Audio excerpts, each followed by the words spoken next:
High to all. ఇది mulberry propagation 4th week update అండి.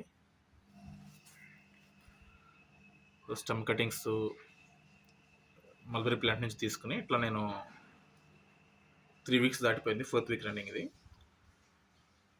కొన్ని వాడిపోయిన ప్లాంట్స్, మిగతా వాటి నుంచి ఇప్పుడిప్పుడే మొగ్గలు వస్తున్నాయి, మల్బరీ బడ్స్ వస్తున్నాయి. ఇవ్వండి,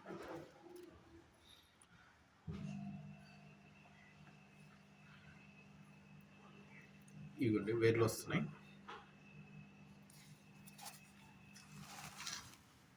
ఇవన్నీ వేర్లు. నేను ఇది గ్రీన్ హౌస్ క్లైమేట్ వచ్చేట్లు ఇట్లా పాలీ హౌస్ లాగా కవర్లో పెట్టాను.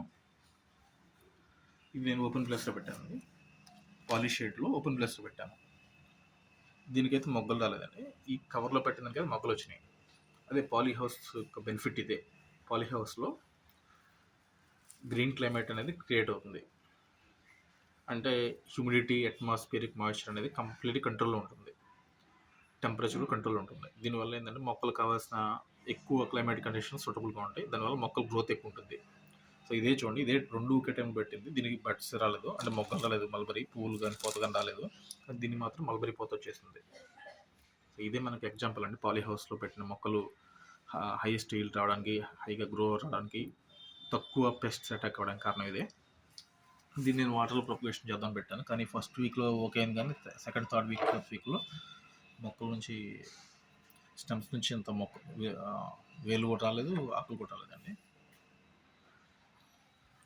సో దీన్ని బట్టి అర్థమవుతుంది ఏంటంటే పాలీ హౌస్లో పెంచిన మొక్కలు చాలా హైలీగా వస్తాయి, పెస్ట్ రెసిస్టెంట్ అండి. తక్కువ పెస్ట్ అటాక్ అయ్యే ఛాన్సులు ఉంటాయి, ఎందుకంటే ఆర్టిఫిషియల్ క్లైమేట్ క్రియేట్ అవుతుంది మనకి, బయట ఎన్విరాన్మెంట్తో సంబంధం ఉండదు. సో ఇందులో ఎక్కువ కార్బన్ డైఆక్సైడ్ క్రియేట్ అయిపోయి అందులోనే రీయూజ్ అవుతుంది మొక్కలకి.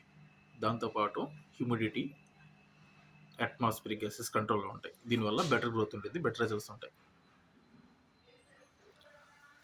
ఇది నేను నర్సరీలో కొన్న ప్లాంట్ అండి. ఇది 130 రూపీస్ పెట్టిన మొక్క. చూడండి, కాయలు ఉన్నాయి. ఇప్పుడు ఈ మధ్య టెర్రస్ గార్డెనింగ్ కాన్సెప్ట్ పెరుగుతున్న 3-4 ఇయర్స్ నుంచి ఈ మల్బరీస్ బాగా డిమాండ్ వస్తాయి మల్బరీ ప్లాంట్కి. ఎందుకంటే ఇది పెట్టిన 3-4 మంత్స్లోనే ఈల్డింగ్ బాగుంటుంది. ఒక చిన్న మొక్క నుంచి చూడండి, చిన్న మొక్క ఇది దాదాపు 1/4 kg సాయిల్ ఉంటుంది అంతే. ఇంత చిన్న మొక్క నుంచి ఇంత కాయలు వచ్చినాయి అంటే, అదే కొంచెం పెద్ద మొక్క అయితే ఇంకా బాగా కాయలు వచ్చేస్తాయండి. దీని కాస్ట్ దాదాపు నర్సరీ టు నర్సరీ వేరే అవుతుంది. మినిమం 100 రూపీస్ నుంచి స్టార్ట్ అవుతుంది మొక్కల కాస్ట్. 100 రూపీస్ నుంచి 300 రూపీస్ దాకా ఉన్నాయండి, అంటే based on size, fruit varieties. మల్బరీస్లో కూడా డిఫరెంట్ ఫ్రూట్స్ ఉంటాయండి. మనకి నార్మల్గా విలేజెస్లో ఉండే మల్బరీ దడిలో పెంచుతుంటారు, దడిలో మొక్కలకి బొడ్డ కింద పెంచుతుంటారు. పసుగ్రాసంలో కూడా పెంచుతారు. అవి దాదాపు చిన్నగా ఉంటాయి కాయలు. ఇది మీడియం సైజ్ మల్బరీ. మనకి లాంగ్ సైజ్ మల్బరీ కూడా ఉంటాయి, దాదాపు 3 to 5 ఇంచెస్ ఉంటుంది. ఇది దాదాపు 1 ఇంచ్ లోపు ఉందండి. ఇది మీడియం సైజ్ అంటారు దీన్ని. ఇది టేస్ట్ చాలా బాగుంటుంది. దీన్ని ఎక్కువగా డయాబెటిక్ కంట్రోల్ వాడతారు. గ్లైసిమిక్ ఇండెక్స్ని కంట్రోల్లో ఉంచుతుంది, అంటే షుగర్ లెవెల్స్ని కంట్రోల్లో ఉంచేలా చేస్తుంది. ఇందులో ఆల్కలైడ్స్, బయోఫ్లావనైడ్స్ చాలా ఉంటాయి. దీనివల్ల ఏంటంటే న్యాచురల్గా యాంటీ ఆక్సిడెంట్గా ఉపయోగపడతాయి. మనకు బెనిఫిట్ ఏంటంటే బాడీలో ఉన్న ఫ్రీ రాడికల్స్ని కంట్రోల్ చేస్తాయి. తద్వారా ఈ క్యాన్సర్ సంబంధించిన జబ్బుల నుంచి మనకు ప్రొటెక్షన్ లభిస్తుంది. అంతేకాకుండా యాంటీ ఏజింగ్ ప్రాపర్టీస్ ఉంటాయి.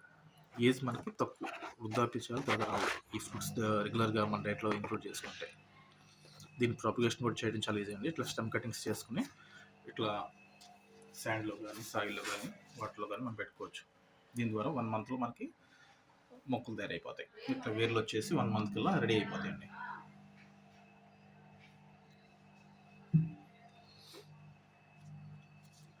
మీకు వీడియో నచ్చితే please subscribe my YouTube channel, and thanks for watching video. Thank you to all.